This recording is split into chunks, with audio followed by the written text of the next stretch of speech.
নমস্কাৰ বন্ধুসকল, বৰ্তমান মই তিনিআলি চাহ বাগিচাৰ এই দুৰ্গা মন্দিৰৰ প্ৰাংগণত আছোঁ আৰু কিছু মুহূৰ্তৰ আগতে পতাকা উত্তোলন হৈ গ'ল। গতিকে আজিৰ যি শুভ মুহূৰ্ত ৭৫তম গণৰাজ্য দিৱসৰ যি পবিত্ৰ মুহূৰ্তৰ পবিত্ৰ দিনৰ আজি এই ক্ষণত মই উপস্থিত আছোঁ আৰু ইয়াত আজি দিনজোৰা খেল ধেমালি হ'ব আৰু ইয়াত আহিছোঁ, ভাল লাগিছে।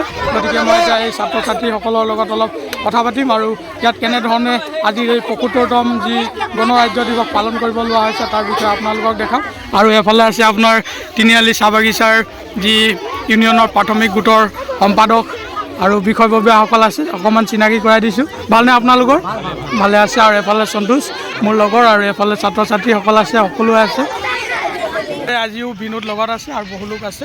বিনোদ, আজি ৭৫তম যি গণৰাজ্য দিৱস, সেই গণৰাজ্য দিৱস আজি ইয়াত ইতিমধ্যে পতাকা উত্তোলন হৈ গ'ল। আজি কেনেধৰণৰ বাকী কাৰ্যসূচী হ'ব বুলি আশা কৰা আছে? পোনপ্ৰথমে আমাৰ গৌতম দাক গণৰাজ্য দিৱস আন্তৰিক শুভেচ্ছা জ্ঞাপন কৰিলোঁ। ধন্যবাদ। আৰু গৌতম দাৰ এই ব্লগছৰ জৰিয়তে যিসকল ভিউৱাৰ্ছ আছে, সকলোকো মই গণৰাজ্য দিৱস আন্তৰিক শুভেচ্ছা জ্ঞাপন কৰিছোঁ আৰু আশা কৰিছোঁ যাতে বিগত বছৰলৈ এই বছৰো গণৰাজ্য দিৱস খুব সুখ শান্তি আৰু সমৃদ্ধিৰে সকলোৰে মাজত মিলা প্ৰীতিৰে পাৰ হওক তাকে কামনা কৰিছোঁ। আৰু বিশেষকৈ বিগত সময়ত আমি দেখি আহিছোঁ যে আমাৰ এই তিনিআলি চাহ বাগিচাত অসম চাহ মজদুৰ সংঘ আৰু তিনিআলি চাহ বাগিচা মেনেজমেণ্ট আৰু তিনিআলি চাহ বাগিচা বাকী ৰাইজৰ সক্ৰিয় সহযোগত খুব ধুনীয়াকৈ ইয়াত গণৰাজ্য দিৱস পালন কৰি আছে আৰু ঠিক তেনেদৰে এইবছৰো পালন কৰিছে আৰু দিন যোৱা কাৰ্যসূচী লৈছে আৰু ইতিমধ্যে পতাকা উত্তোলন হৈ গৈছে আৰু যথেষ্টখিনি যিসকল ছাত্ৰ ছাত্ৰী আহিছে, শুভাকাংক্ষীসকল আহিছে, SMS-ৰ বিষয়ববীয়াসকল আহিছে, মেনেজমেণ্টৰ খন্তেক সময় পাছত আহিব আৰু যথেষ্টখিনি নিমন্ত্ৰিত ব্যক্তি আছে, তেখেতসকলে আহিব। আৰু আপোনালোক জনাবলৈ পাই ভাল পাইছোঁ যে আজি এই দিনজোৰা কাৰ্যসূচী যি অসম চাহ মজদুৰ সংঘ তিনিআলি প্ৰাথমিক সমিতিয়ে যি ইয়াত কাৰ্যসূচী লৈছে, এই কাৰ্যসূচীত বিশেষভাৱে আজি তেখেতসকলে কি কৰিছে, ভালে কেইটামান প্ৰাইজ লৈ আহিছে। এইখিনি আৰু প্ৰাইজখিনি অকণমান দেখাই দিব পাৰি। এইফালে যথেষ্টখিনি প্ৰাইজ আছে। এইফালে আপোনাৰ ডাঙৰ বাল্টি, এইফালে আপোনাৰ জাৰ, এইফালে দেখিছে আপোনাৰ গোটেই ঘৰুৱা সামগ্ৰী মানে যোনে প্ৰাইজবিলাক পাব তেওঁলোকৰ মানে ডেইলি ইউজৰ যিবিলাক বস্তু তেনেকুৱা প্ৰাইজবিলাক অনা হৈছে। আৰু বন্ধুসকল, আপোনালোকে যদি ভাবি আছে যে হয়তো আমাৰ টিপাম নাইবা লিহিব নাইবা যদি আপোনালোকে আমাৰ মেৰবিল যাওঁ বুলি ভাবিছে আৰু ঘৰৰ পৰা যদি মাংস লৈ যাব লাগে, তাৰ কাৰণেও এয়া অসম চাহ মজদুৰ সংঘ তিনিআলি প্ৰাথমিক গোটে ধুনীয়াকৈ উপহাৰ হিচাপে মাত্ৰ আপোনালোকে আহক, খেলক, এনজয় কৰক, সহযোগ কৰক আৰু লৈ যাওক। আৰু এইফালে যথেষ্টখিনি বস্তু আছে। এইফালে চাহ খাবৰ কাৰণেও টেনশ্যন নাই, চাহ খাবৰ কাৰণেও টেনশ্যন নাই, ধুনীয়া পেকেট একদম হেভি ব্ৰেণ্ডেড। ভালকৈ খেলিব লাগিব আৰু উইনাৰ হ'ব লাগিব, তেতিয়াহে চাহ খোৱা কাপ ঘৰলৈ যাব। এনেধৰণে বিশেষভাৱে যথেষ্টখিনি কাৰ্যসূচী ৰাখিছে, দিন যোৱা কাৰ্যসূচী, আৰু খুব ধুনীয়া হ'ব। আপোনালোক ভিডিঅ'টো চাই থাকক। দৌৰ মাৰি অহা ছাত্ৰবিলাকক প্ৰতিযোগীবিলাকে ইয়াত দৌৰ মাৰি আহিছে, ফাৰ্ষ্ট ছেকেণ্ড থাৰ্ড দেখাই আছে।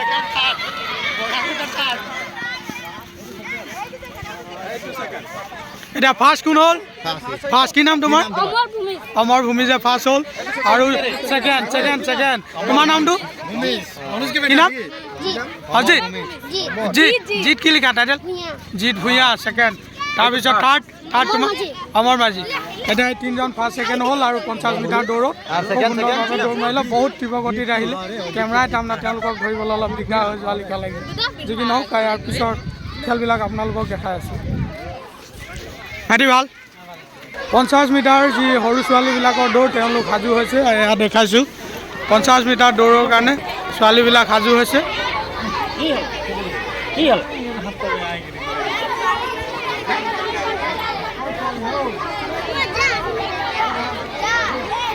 এয়া 50 মিটাৰ দৌৰৰ কাৰণে সৰু ছোৱালীবিলাক সাজু হৈছে।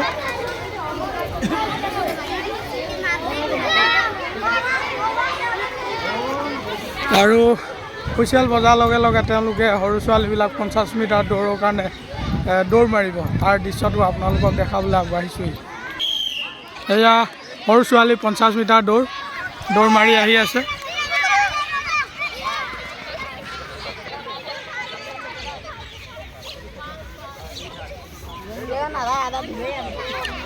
সন্তোষ ফাৰ্ষ্ট কোন ওলালে? সন্তোষ ফাৰ্ষ্ট কোন ওলালে? তোমাৰ নামটো? ৰিহা লোহাৰ। আৰু তাৰ ছেকেণ্ড তোমাৰ কি নাম? কি নাম? নয়নমণি। আৰু থাৰ্ড? তোমাৰ নামটো? হয়, ধুনীয়া, তোমালোকৰ খেল ভাল হৈছে। দেখাই আছোঁ বন্ধুসকল বাকী খেলবিলাক দেখাই আছোঁ আপোনালোকক। আজিৰ খেলবিলাক আমোদজনক হ'ব। বৰ ভাল। পৃথিৱীৰ ভিতৰত বিশ্বৰ ভিতৰত আটাইতকৈ ডাঙৰ সংবিধান কোনখন দেশত আছে? আটাইতকৈ ডাঙৰ সংবিধান কোনখন দেশত আছে? 1 2 3 কোনে পাৰিবা? বাপৰে, আমাৰ পৃথিৱীৰ ভিতৰত মানে আমাৰ বিশ্বৰ ভিতৰত আটাইতকৈ ডাঙৰ সংবিধান কোনখন হয়? আমাৰ ভাৰতৰ সংবিধান। কোনখন হয়? ভাৰতৰ সংবিধানখন। আৰু এই গণৰাজ্য দিৱস বিশেষভাৱে কি কাৰণে পালন কৰা হয়? আমাৰ সেই যে সংবিধানখন, এটা আমাৰ ব্ৰিটিছ আহিছিলে হয় নাই? ব্ৰিটিছ আমাৰ ভাৰতবৰ্ষ শাসন কৰিছিলে। যেতিয়া ব্ৰিটিছ গুচি গ'ল, ব্ৰিটিছ গুচি যোৱাৰ সময়ত আমাৰ ভাৰতবৰ্ষখন চলাই নিবৰ কাৰণে এটা কিছুমান নিয়ম লাগে নহয়, হয় নাই? যেনে তোমালোকে স্কুল আহিব হ'লে কি কৰিব লাগে? ইউনিফৰ্ম পিন্ধি আহিব লাগে। 9টা বজাৰ আগত পাব লাগে। তোমালোকে আহি তাত প্ৰাৰ্থনা গাব লাগে। তোমালোকে ইউনিফৰ্মত থাকিব লাগে। তোমালোকে হাই হুলস্থুল কৰিব লাগে। তোমালোকে কিতাপ মন দিব লাগে, হয় নাই? শিক্ষকে ধুনীয়াকৈ পঢ়াই তোমালোকে এটা সময়ত ৰিক্ৰেশ্যন দিয়ে। সেই যিটো নিয়ম, তেনেধৰণে ভাৰতবৰ্ষখন চলাই নিবৰ কাৰণে এইখিনি নিয়ম লাগে। আৰু সেই নিয়ম থকা এই কিতাপখনক বা সেই গ্ৰন্থখনক কি বুলি কোৱা হয়? সংবিধান। আৰু সেই সংবিধানখন 1950 চনৰ এই 26 জানুৱাৰী তাৰিখত কি হৈছিলে? গৃহীত কৰিছিলে। গম পাইছেনে? সেইদিনাখন এই ভাৰতবৰ্ষৰ এখন সংবিধান হিচাপে জনাজাত হৈছিলে। আৰু সেইকাৰণে প্ৰত্যেক বছৰে 26 জানুৱাৰী তাৰিখে কি দিৱস হিচাপে পালন কৰা হয়?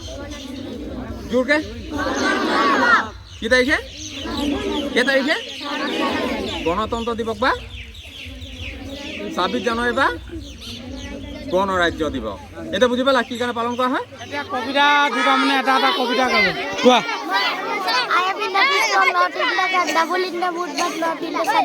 তোমাৰ গুড নেমটো? হা? মন্তাজ। তুমি এটা কোৱা।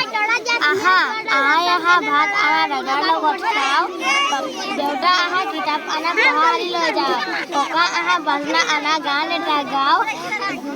দাদা বল খেলিবলৈ যাওঁ। আইতা আচাৰ ভাতৰ লগত খাওঁ।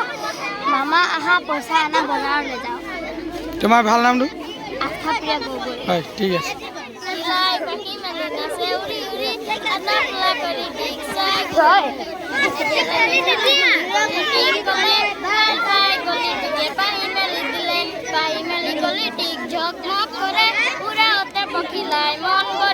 প্ৰশ্ন নকৰোঁ, এতিয়া অলপ ধেমালি কৰিম দেই। বাৰু মই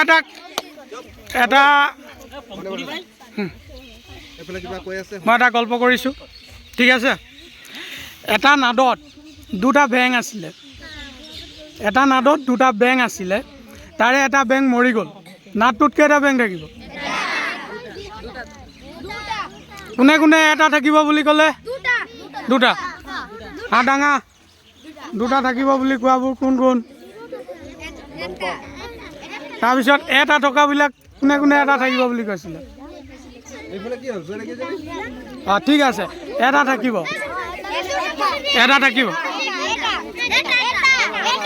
তাৰমানে দুটা বেং আছিলে, এটা মৰি গ'লতো, এটা থাকিব।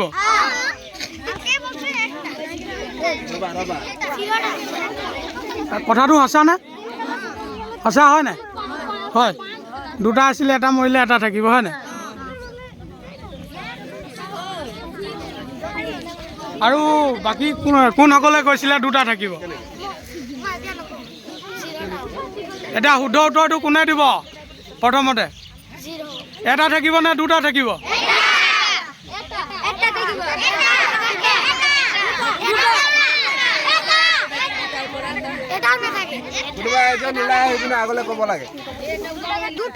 দুটা।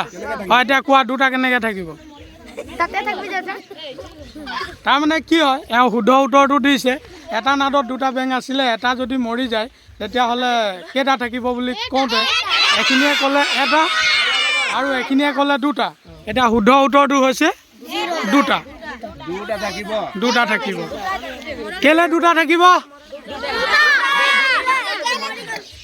কেলে দুটা থাকিব? হয়, তাৰমানে বেংটো মৰিলে নাদৰ ভিতৰত, কিন্তু সিটো তাতে থাকি গ'ল।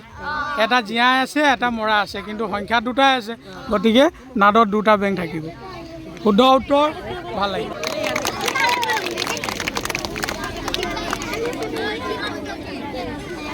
এতিয়া আমি আগৰ আমাৰ দিনত এটা কবিতা পাইছিলোঁ, ঠিক আছে, ভালকৈ শুনিবা।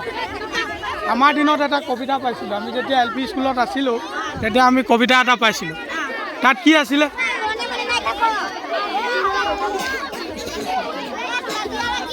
শুনা আকৌ, আমি যেতিয়া LP স্কুলত পঢ়িছিলোঁ তেতিয়া আমি এটা কবিতা পঢ়িব পাইছিলোঁ অসমীয়াত। কবিতাটো কেনেকুৱা আছিলে মই গাই দিছোঁ, তাৰপিছত তোমালোকে গাব লাগিব। লাই পুলি লৰাই ৰুলে, লুৰু লৰা লফা। হয়, এতিয়া ভালকৈ কোনে গাব? আৰু এবাৰ। লাই পুলি লৰাই ৰুলে, লুৰু লৰা লফা।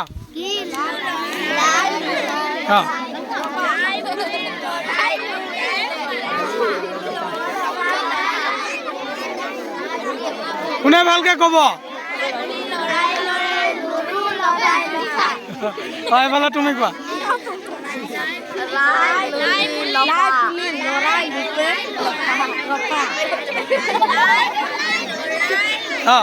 তোমালোকে কোৱাচোন।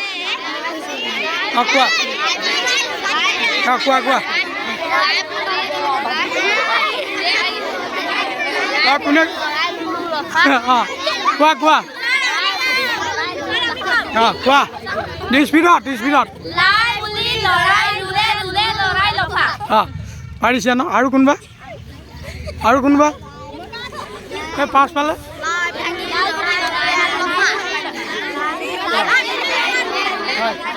ঠিক আছে, পাৰিছে। এতিয়া এটা কাম কৰিম, আজি অলপ চাইলেণ্ট। এতিয়া আৰু এটা গেম কৰিম, ঠিক আছে। আজি ৰাতিপুৱা কোনে কেইটা বজাত উঠিলা? কেইটা বজাত? আৰু কোনে সোনকালে উঠিলে? 5টা বজাৰ আগত?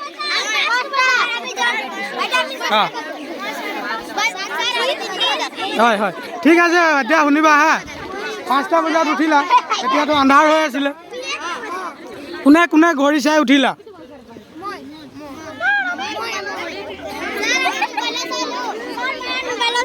মোবাইলত চাই উঠিলা। আৰু এটা কথা, আৰু কোনে কুকুৰা ডাক দিলে শুই উঠে?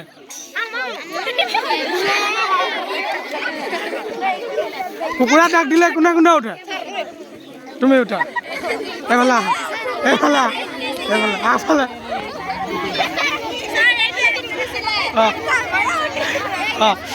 তো কুকুৰা ডাক দিলে শুই উঠা। কেইটা বজাত উঠা? 5টা বজাত। এতিয়া মতা কুকুৰাই ডাক দিলে উঠা নে মাইকী কুকুৰাই ডাক দিলে? মতা কুকুৰাই ডাক দিলে উঠা। মতা কুকুৰাই কেনেকৈ ডাক দিয়ে? ভালকৈ কোৱা।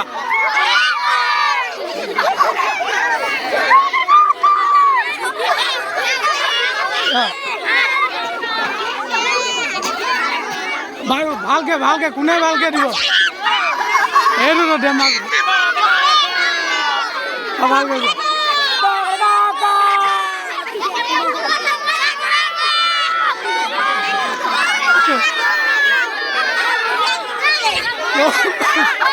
বন্ধুসকল, ল'ৰা ছোৱালীবিলাকৰ লগত অলপ ধেমালি কৰি আছোঁ। হয়, তাৰপিছে কিছুমানৰ ঘৰত কুকুৰে ভুকে, হয় নাই? ৰাতিপুৱা কুকুৰে ভুকে। কেতিয়া কুকুৰে ভুকে? ৰাতি। কেলে ভুকে? ভূত ওলাই। বাৰু চোৰ আহিলে কেনেকৈ ভুকে কুকুৰ?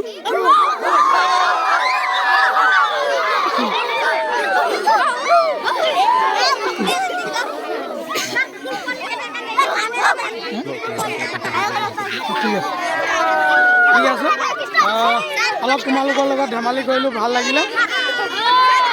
আৰু বন্ধুসকল, আজি এই তিনিআলি চাহ বাগিচাত আহিলোঁ আৰু ইয়াত খেলা ধূলা আৰম্ভ হ'ব। তাৰ আগতে অলপ ছাত্ৰ ছাত্ৰীসকলৰ লগত ধেমালি কৰিলোঁ আৰু আপোনালোকক দেখাব বিচাৰিলোঁ এই ল'ৰা ছোৱালীবিলাকৰ আজিৰ এই গণৰাজ্য দিৱসত তেওঁলোকৰ মনত কেনেধৰণৰ ফূৰ্তি হৈ আছে, তেওঁলোকে আহি ইয়াত কেনেধৰণে আজি অংশগ্ৰহণ কৰিব আৰু কেনেধৰণে খেল ধেমালি কৰিম বুলি খুব আনন্দ মনেৰে আহিছে ইয়াত। গতিকে তেওঁলোকক আজি আপোনালোকৰ আগত তেওঁলোকৰ যি ফূৰ্তি, তেওঁলোকৰ যি মনৰ আনন্দ, সেই আনন্দ ভাগি দেখাবলৈ চেষ্টা কৰিলোঁ, ভাল লাগিলে। গতিকে আজি এই ভিডিঅ'টো আপোনালোকক আগবঢ়ালোঁ। ভিডিঅ'টো চাই ভাল পাইছে যদি কাইণ্ডলি ভিডিঅ'টো শ্বেয়াৰ কৰি দিব আৰু প্লিজ লাইক এটা কৰিব আৰু কেনে লাগিছে কমেণ্ট এটা কৰিব। মোৰ চেনেলত প্ৰথমবাৰৰ পৰা ভিডিঅ' চাইছে যদি প্লিজ চেনেলটো ছাবস্ক্ৰাইব কৰি বেল আইকনটো প্ৰেছ কৰি দিব যাতে আহিবলগীয়া নতুন নতুন ভিডিঅ'বিলাক চাবলৈ পায়। তাৰে কামনাৰে আজি ভিডিঅ'টো ইমানতে সামৰণি মাৰিলোঁ। ধন্যবাদ।